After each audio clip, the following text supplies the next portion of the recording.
Good morning, everyone. I'm Kevin Bryant, the Lieutenant Governor of South Carolina, and it's a pleasure to host our first webinar. And I want to thank everyone for participating. One of our greatest privileges is being able to advocate on behalf of the nearly 1 million seniors who call South Carolina home. And this webinar is solely focused on how we can better serve the most vulnerable segment of our population. The majority of you joining us today are law enforcement and first responders, and I want to thank you for what you do. I also want to thank Chief Ritchie with Mount Pleasant and SLED agents Cataldo and Baker. Thank you all for being with us, and Mr. Sam Wiley with the Alzheimer's Association is with us also. And I do want to thank you again, those of you in law enforcement, when we saw what happened in Las Vegas. I just appreciate y'all putting yourselves in harm's way to protect our freedoms. Just want to also thank the great staff of the Office on Aging, Mr. Darrell Brun, who is our director, and Mr. Hank Page. Thank you all for your efforts in putting this together. During this webinar, if you have a question, we would like to ask that you hold those questions until the question segment of this webinar. And certainly, we are here to help you and help everyone involved on how we can better serve our seniors in South Carolina. Thank you so much.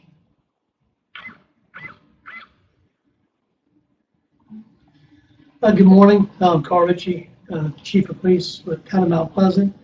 And it's an honor to be here this morning talking about how we serve our seniors and the opportunity for me to highlight 4 of our programs that the Mount Pleasant Police Department has implemented to help our seniors. I want to start out this morning by sharing some statistics, both nationally, here in the state and locally, kind of drives home the impact and just the amount of seniors that we are serving our communities. The population 65 and over has increased from 36.6 million in 2005 to 47.8 million in 2015. By 2030, it is expected that 20% of the U.S. population will be over 65. It is projected to be more than 98 million by 2060. That's nationally. And as I was doing my research, I found out that South Carolina is ranked in one of the top 6 of the states that is increasing our senior population of 65 and older from 2005 to 2015 by over 48%. So for law enforcement not to realize that we have a community that needs to be served, the senior community, we would not be doing our jobs. Go next. And I had to look at my community in Mount Pleasant. These are some numbers that our folks put together. Just 2011, 2015 estimates, and I can tell you that these estimates are probably a little low. I'm sure we're higher now. But within my jurisdiction, 65 to 74 years old, or over 6,000. 75 to 84 years old, over 3,000. So 85 and over, roughly 1,200. So we're looking at over 10,000 plus residents that we serve in the town of Mount Pleasant who are over the age of 65, who need the services from our police department and other partners. What I'm going to do today is just, the Power Police Department has many different programs that we do with our seniors, but there's 4 of them that I really want to highlight this morning and talk about. And hopefully some of you watching will either take some of these back to your communities, or I would love to hear from you when you make suggestions that we can do better. We're going to talk about Coffee with a Cop at the Senior Center, police officers assisting seniors, our Senior Resource Summit, and finally a program that we've implemented in the town between myself and our fire department is our SAFE program, or Senior Awareness for Everyone. I'm going to start out with our Coffee with a Cop for seniors. I know you've all heard of Coffee with a Cop. That's being done nationwide, where police officers go to different coffee shops. We'll sit down with just different citizens coming off the street, just to talk to police officers. Well, this we decided to take a step further. This is one of our senior centers that's in the town of Mount Pleasant. It's run by the town, our rec department. And we felt that it was to be a good opportunity for our officers and fire personnel to sit down and have coffee with the seniors who call our senior center home. We do this every Monday morning at 10 o'clock. Matter of fact, we're doing one right now as we speak. Both our police and fire are involved, and we actually have different topics on each Monday, whether it be an expert in scams or traffic, anything that a senior may want to talk about. We'll have somebody there from the police department, and the fire department takes one day a month, and they sit down and talk to seniors again about anything that they may want to do or they may have concerns about. What's nice about this opportunity for us to work at the senior center is we have over 2,100 seniors who are signed up and are members of our senior center. So although we don't catch all 2,100 at one sitting, the word certainly gets around fast that police were there, and it starts a dialogue and gets them calling us. We also have a full-time senior concern advocate who spends several hours each day at the senior center. So if there's something one of our officers happens to pick up or information or request picked up from one of our seniors during our coffee with them, if we can't answer it, we can certainly turn it over to our senior advocate to assist them. And this is also a good opportunity for us to talk about some of our other programs with our seniors and to sign them up while we're sitting here at the coffee. And I can tell you from my experience, these type of events, where you sit down with your seniors, I think I learn just as much from them as they do from us. They are a wealth of knowledge, and sometimes it's just great to sit down and have that conversation. So again, Coffee with the Cops for seniors, much like our Coffee with the Cops that you hear nationwide, just more tailored to our seniors. Go to the next one for me, please. Talk about our senior services program. Another one is our police officers assisting seniors. This program allows our seniors, friends, or family the opportunity to fill out the form shown in my slide here to report a concern they may have or a concern a friend, family member, or caregiver may have. Anyone can fill out this form requesting general information about services for seniors, and we will then contact them with the appropriate entity. Finally, our seniors can tell us what they want to know more about. We'll set up a presentation or coordinate with our senior center to advertise and make a presentation on that requested topic. So if you go to the next slide for me, we get a lot of good, again, requests from our seniors, things they want to know about. And that form I shared with you is an opportunity for our seniors to tell us exactly what they want to know about. What are they interested in? What's affecting their lives? And one of them, my traffic team, they were getting a lot of questions at one of our Coffee with Seniors morning about roundabouts.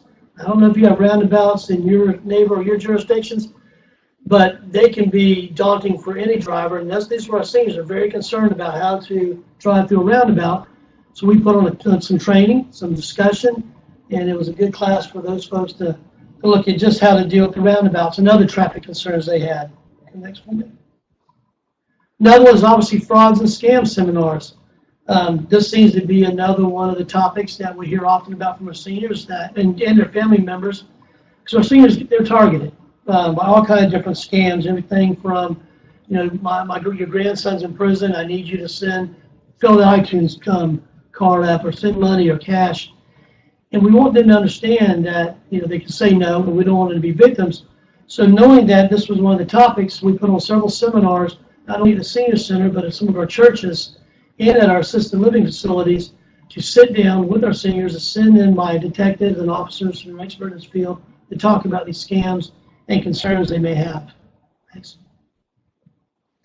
And another one we get, it may not seem like much or like a broad concern, but we will have either neighbors or family members saying that we notice we have a senior neighbor who just doesn't have anybody come check on them. There's no one to help them clean their yards or help them take care of their daily needs, and we'll even get it from seniors themselves. And these are my school resource officers during the summertime that when we get these type of requests, and again, we don't do them just for the summer, we'll do them year round, But they went out and they would help the different seniors who could not do it themselves get out and work in their yards. Again, it's just a great opportunity for our police department and our fire department to interact with our seniors and help them in any way we can. The next one. And my next program I want to talk about is our Senior Resource Summit. This is something that my agency started about 3 years ago, again, at our senior center, where we were invited municipal, county, state, and private partners to participate. And even our own Lieutenant Governor's Office on Aging is one of our many partners that help us make this a big success. You can see them in the picture there with us, so it was great to have them there. But this is an opportunity for seniors, families, and caregivers to receive information and see exhibits from multiple agencies in one location. Those who want them can receive health screening from our medical partners, can hear from and ask questions of our panel of knowledgeable caring experts. So you can see, I'm sorry, can you go back to one? There you go. Again, you can see in the panel discussion there, again, it says our police, fire, consolidated dispatch, and our home recreation department who runs our senior center. We're all at this forum ready to take questions, receive comments, suggestions. Just a great activity for us to get involved and meet with our seniors. And I can tell you, during these senior summits, we again get to meet seniors who may have other special needs or different needs that we can assist with after this summit, after we've closed it out. It grows every year, and MUSC is doing a like program. They like what we're doing, and they host a similar summit during the year, and then we also participate in that one. So again, this is something that I would certainly encourage any municipality, county, city to get involved in. And I know I've been saying over and over again about our senior center. Even if you don't have a senior center in your community, I know you've got an assisted living facility somewhere there. You've got a church that's going to have seniors in it. There are opportunities, I think, no matter where you are, how big or small your jurisdiction is, to get involved and have some type of summit like this. Ours started very small a couple of years ago, just a couple tables, information from our senior advocates, and it has grown, like I said, so much this past year, and again through other agencies, so I would encourage that. The last program I want to talk about, I'm going to spend a few more minutes on, is our Senior Awareness for Everyone. This program, we offer this to our seniors and those with special needs. That it's a voluntary program that you can sign up for. And what we're looking for here, it allows us to document where you live, who your next of kin are, or emergency contact numbers. And what we find out, a lot of our seniors live by themselves, and that's great. We want them to be independent, still live by themselves, but we still want to be able to check on them and see how they're doing. So again, we advertise this both in the senior center with our pamphlets. We put it on social media. During our senior summit, we're signing folks up, and again, the feedback's been very positive, and participation has been really good. And I just share with you now, and I know in your jurisdictions that you'll get that call to that senior's home where neighbors concerned about it, hasn't seen them in a few days, and 9 times out of 10, we got to make some type of forced entry to get into the home. So you're breaking a window, breaking a door to check on them. And then what? Then we have to try to secure that home or leave it to them to fix the home. So the premise of the SAFE program, this voluntary program, is to have a secure box to place a key in that only first responders know about and where the key is. And if we get that call that we need to check on you, or no one's heard from you, instead of breaking into your home or making that forced entry, we can get in, check on you, make sure you're okay. And if you're not, obviously get the emergency help you need and then re-secure your home. This program also is one where all my officers and our fire personnel, especially my officers who work in specific districts that these individuals live in, they will make stops by these homes regularly during their patrols to check on that person who has signed up. And If they notice they got mail piling up or they're not answering the door, we're going to take a step further to check on them again. And the same thing with my victim advocates and my senior concern advocate. They will make regular phone calls to these folks just to check on them. If we don't get an answer, we're going there. We want to make sure that they're okay, and if they need any assistance, that we're there to provide it for them. Go ahead and go to the next one for me. We talked about boxes a little bit, and currently our agency, we're encouraging those to purchase their own small lock boxes. They can get at Lowe's, and they are secure, and we have the codes to get into it. What we're looking at now, and I'm working with the Lieutenant Governor's office to see if there's any funding somewhere down the road, is the residential Knox box. If you're familiar with the Knox box, that's on most businesses. That's where the fire department has that one key that they can get into that box, get the keys they need to get in that business. Well, they make one for residents. And what we're trying to encourage and look for funding now, and whether it's through donations or volunteers, is to purchase these type of boxes for those who qualify that have signed up for our SAFE program. And with that, every one of our fire department, our fire trucks would have that key, just like they do for the business knock boxes, so we could quickly get into your home, check on that senior without doing that damage, leaving them with more financial burden, have to repair a door, or figure out who's going to fix that. So I think it's a great program to get that information they need. I know I went over these 4 programs relatively quickly because I know we're all timed here. We got others that want to speak, but these are just 4, I think, very easy programs to get started in your community. 4 solid programs that can address the needs of our seniors. And again, I would encourage anyone that has questions about it or we're looking to start up this program to please contact the Mount Pleasant Police Department, and we will get you through the right folks. And I appreciate the time getting to share some of the things we do for our seniors that live in our community. Thank you.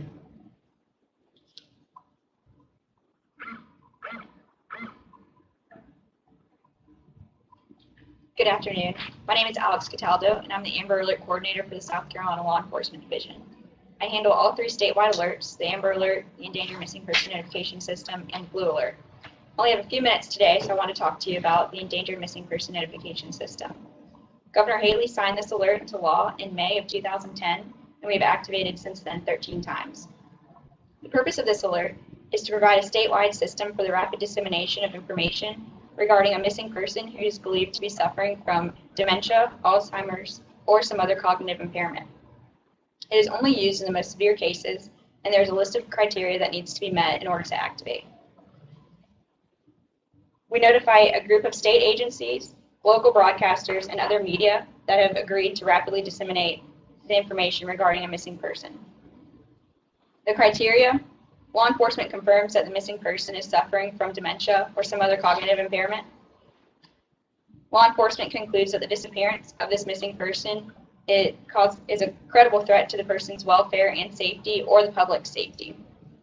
And a missing persons report has been issued to the local law enforcement agency who is requesting the activation. The South Carolina Department of Transportation is a huge partner in these programs. In order to activate their message signs, there have to be adequate information to provide. This would be a confirmed vehicle and tag number. Before we can activate, law enforcement must have already activated their media with a regional or local advisory. And law enforcement must believe that the dynamic signs used by SEDOT are the only possible way to find the missing endangered person. If the criteria are met and your chief or sheriff are on board, the requesting law enforcement agency must enter into NCIC the missing person with the code endangered missing. A conference call will take place, and you should call our operations desk that's available 24/7, and the conference call will be between an analyst, a supervisor on call, and the coordinator. We'll go over a list of routine questions with you. Do they have a debit card or a credit card with them? How much money did they take? Do they have a cell phone? Have they been missing before? Do they take medication, and do they have it with them? After we agree that we're going to activate, SLED will send out a BOLA to all law enforcement agencies in South Carolina, North Carolina, and Georgia through NCIC. It is very important that your agency is prepared to handle phone calls. The bulletin that we send out to the media and will be disseminated to the public will have a phone number for the media to call your agency, and the public will also be directed to call 911. The bulletin will be disseminated to the public every 15 minutes for the first 3 hours. In order to activate, we must receive an activation form from your agency, either by email or by fax. That's available on our website at www.sled.sc.gov. Other forms are also available, the update form and the cancellation forms. In order to send an update or a cancellation, we also have to have those forms available. We send out to our partners via a web-based portal, and we also send out our updates and our cancellations the same way. We have an agreement with our partners to cancel the alert if we know that there's no longer a credible threat. With that being said, if your case does not meet criteria for activation, our Fusion Center has a criminal analytic team with criminal analysts available 24/7. We also have a tracking team, regional agents, helicopters, and we can also send out regional bulletins, nationwide bulletins, and statewide bulletins for your agency. Information for our statewide alerts and the forms needed to use for activation are available on our website. My contact information is available as well you should see on your screen. If you need anything, please let us know.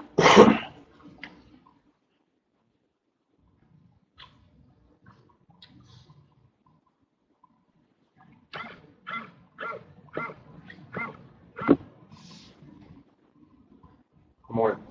First of all, thank the Lieutenant Governor Kevin Bryant, as well as to the Lieutenant Governor's Office Director, Mr. Belbring, for the opportunity to be here with you this morning.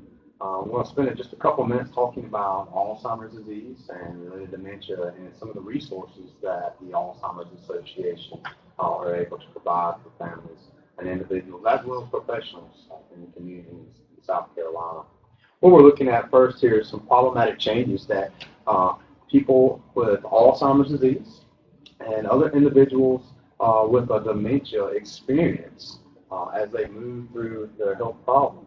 And so first thing that I wanted to bring to your attention is that these are some problematic changes that you will find on the slide that with individuals with Alzheimer's disease, they experience these difficult changes. Memories that changes that disrupt the daily life, challenges in planning and solving problems. So these are all things that you see with these problematic changes that individuals with Alzheimer's disease experience. Now, keep in mind that these problematic changes does not say that a person has Alzheimer's disease. What we know right now is Alzheimer's disease is continuing to rise, not only in the state of South Carolina, in the nation. It is the 6th leading cause of death in the nation. There's no way to prevent it. There's no way to cure it. And there's no way to treat it at this point in time. So we are seeing a higher level of incidence, a higher level of diagnosis of Alzheimer's disease in our state. Right now, there are over 80,000 individuals with Alzheimer's disease right now in the state of South Carolina, and we are expecting that number to grow over 100,000 in the next 10, 15 years. So we're dealing with this as families, we're dealing with this as professionals, law enforcement and first responders are seeing this as well. So what this slide here is, I wanted to provide this morning for anyone who may be working with individuals with dementia, Alzheimer's disease, that when we see some of these problematic changes occurring with individuals in the community, what we need to know at this point in time is that these are some problematic changes. These are some cognitive impairment that is taking place in someone's with their memory. Their daily lives are being affected. The next step is to quite simply go to your medical provider to talk about the concerns that you see.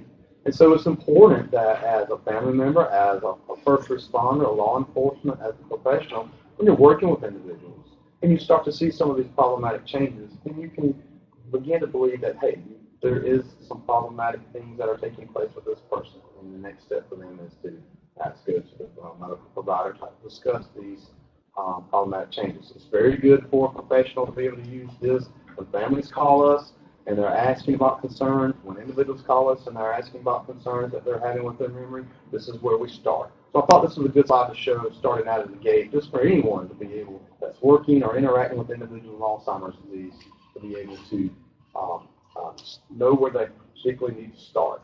Next slide. So as we're working with individuals with Alzheimer's disease, and I should begin to say that, keep in mind, dementia, when you hear the term dementia, that's a general term. The next question is, what type of dementia? Is it Alzheimer's disease? Or is there something else causing a cognitive impairment? So just keep that in mind. The dementia is a general term, like cancer. You hear the cancer word, and what the next question is what type of cancer? Same thing we're doing here with dementia. When we're looking at communication tips, it's extremely important to keep some of these things in mind. Approaching for the front, because a lot of times with people with individuals with Alzheimer's, they tend to start to have their vision affected. Their hearing can become affected. So it's important that even though you may be standing off to the side of an individual, they still may not actually be able, they may not know you're there. So approach from the front, you want to introduce yourself, speak slowly, so that allows that person with the dementia or Alzheimer's disease to be able to process the information that you're speaking to them. Using that simple language, the complexity of words as a person moves through Alzheimer's disease begins to become problematic. So going back to some more simple language is very helpful. Be very mindful of body language. There again, a person with Alzheimer's disease, depending on what stage of the disease may be in, may not be able to understand what you're saying, but they may read the body language that's coming off. They're still able to interpret the body language. So it's something to be mindful of. And minimizing distractions is always important. If there's a lot of distractions that's going on when you're trying to communicate with an individual, you want to make sure that if there is those distractions, let's try to remove that individual from those distractions so that it gives them the time to be able to process their environment as they continue to communicate. Next slide. So these are some talk tactics, just to kind of follow up with communication tips, some things to keep in mind. This is a lot of information that we discussed not only with our law enforcement and first responders, but also there again, very good information for anybody working with someone with Alzheimer's or related dementia. So there again, taking it slow is important. Asking those simple questions. Limiting the reality checks. Don't get into the argument. If a person believes that they are in Louisiana in 1972 and they're sitting here in Columbia, South Carolina in 2017, then there's no need to get into a debate and argument as to what year it is. Realize that this is where this person may be within their cognitive impairment and keep those checks in place. And there again, maintain eye contact. Very important to maintain that eye contact. If they're not able to see and witness it on that eye level, then they may not be communicating with you. So keep that in mind. Next slide. Just want to bring quickly about one, and we've heard already some good information from our law enforcement this morning. So we wanted to include this slide here that when a person does with Alzheimer's related dementia, and if they go what we consider wandering, it is very dangerous. Very dangerous. 70% of individuals will wander. There's many reasons why people may wander. They could be scared. They want to remove themselves from a situation. Maybe they are setting out to do a particular task, and they get on the road. They maybe start to drive. Maybe they start walking out of their house with a task in mind, and then they forget what they're doing, and they're not aware of the surroundings that maybe they are in at the moment, and there becomes a wandering situation. It is, there again, very serious within the 24-hour mark. Most individuals that are found that have wandered are usually within a 1 to 2 mile radius of their home. So it's just extremely important to keep in mind that a person that is suffering from Alzheimer's disease or related dementia, they are going to progress. And as they progress, they're going to potentially have that habit of, if they do walk out, they may wander, and that's when it becomes a serious issue.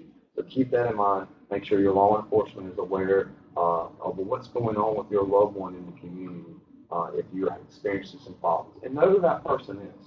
If they're a farmer and they farmed all their life, well, they're not going to sit inside it, even if with Alzheimer's related dementia. They want to be outside. So you need to keep that in mind. Keep the person in mind. Next slide. So just some quick tips. Now there again, you see these slides. This is some things that you can recognize individuals with dementia. Just because you see some of these particular pieces on the slide does not necessarily mean that a person may have Alzheimer's related dementia, but we do know that when you're looking at age, age is a higher probability, a risk factor. So individuals that as they get older, we know that they have a higher probability to develop an Alzheimer's related dementia. So we automatically know that age could play a factor. We also know individuals with Alzheimer's disease are able to develop the disease in 30s and 40s and 50 years of age. But keeping in mind that age could be a risk factor. Facial expression, a lot of times you may see an individual with Alzheimer's disease and they have a blank stare. They may be lost in conversation and they can portray that on their face. So it's something to be important to take note that if you see someone with that blank stare, facial expression, kind of a searching for their environment, their surroundings, that this could also be a contributor to dementia. What is their attire? Is it the middle of the summer and they're dressed fully clothed like this wintertime? They're not able to understand the change in seasons and weather. So it's important to understand that you see someone in a different attire, there could be something there that's taking place. We do know balance and gait. As individuals with Alzheimer's disease, research has shown that individuals start to develop a little almost like a limp or a little slight change in the way they walk. And so it's important to keep in mind that this is also to be a factor, and as well as their actions. What are they doing? Do they understand the consequences of the choices that they're making? There will become a time that an individual with Alzheimer's disease or related dementia may not be able to would not be able to understand the consequences of the choices that they make. So are they walking near that road that's a very busy intersection or highway, and they're in and out of the road, and it's committing a danger, and most likely they're not realizing that they're in a dangerous situation. So these are just some things that you can potentially use to recognize individuals with dementia. Keep in mind there's much more that you have to include in your assessment, but these are some things that you can start as you're interacting. Next slide. So we're going to talk in just a couple of minutes about some of the programs that the association is able to offer, not only families and individuals in the community that are affected, not only professionals working with individuals and families in the community, but also for anyone involved, quite honestly. So one of the first things you see here is the Medical Alert Safe Return Program. This is a program that the association has set up. It is not a GPS, unfortunately. We're working on that. But what you see right now, this is a safe return program that a lot of times you will see from the previous slide where a person recognizes that there's a person with cognitive impairment. And what they normally do is they will find whether there's a bracelet or a necklace that this person can wear with this identification information.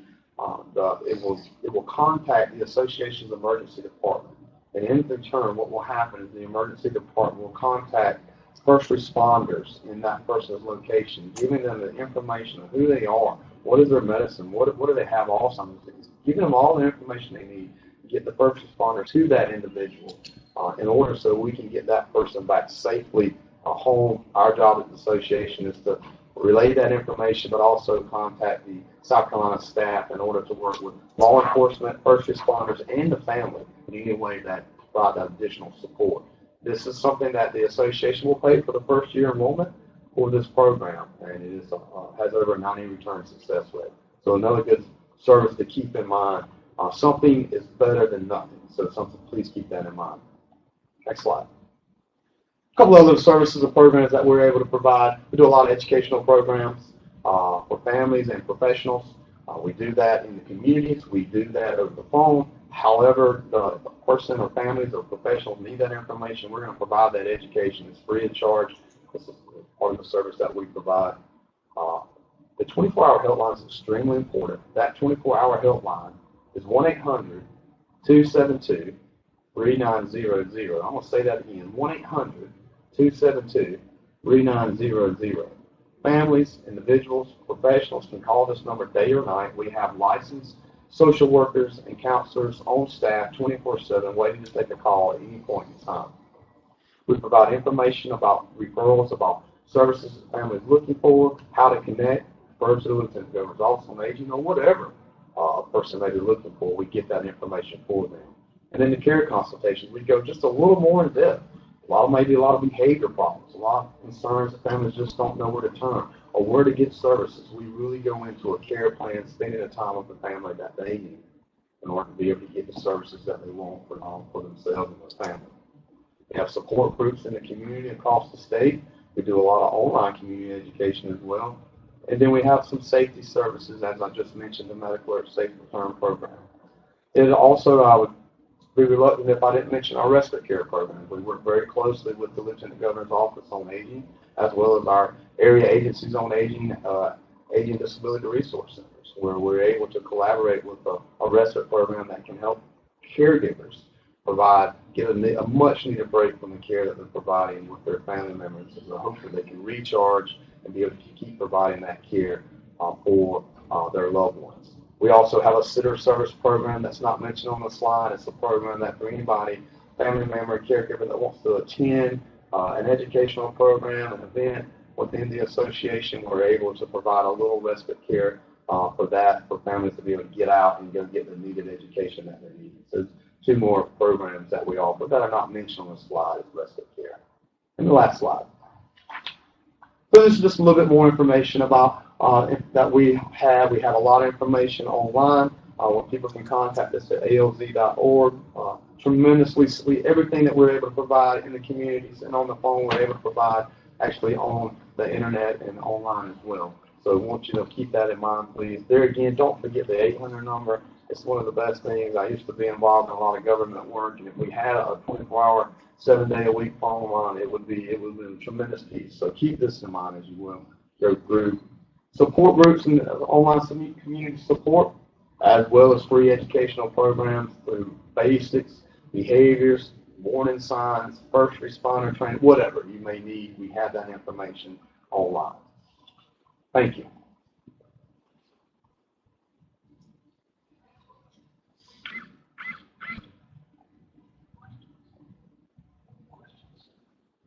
So we're taking questions.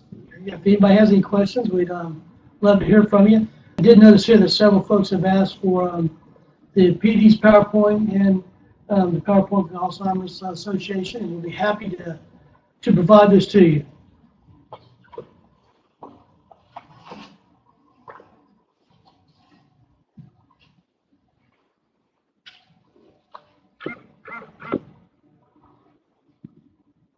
Hi, hello, I'm Daryl Broom, and I have the honor to serve as the Director for the Lieutenant Governor's Office on Aging.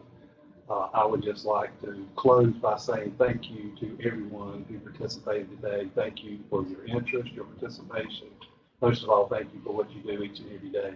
Also want to thank all of the panel. Thank you guys so much for your time and your expertise and your efforts and your caring, and we appreciate it so much. Again, all of this information will be on our website.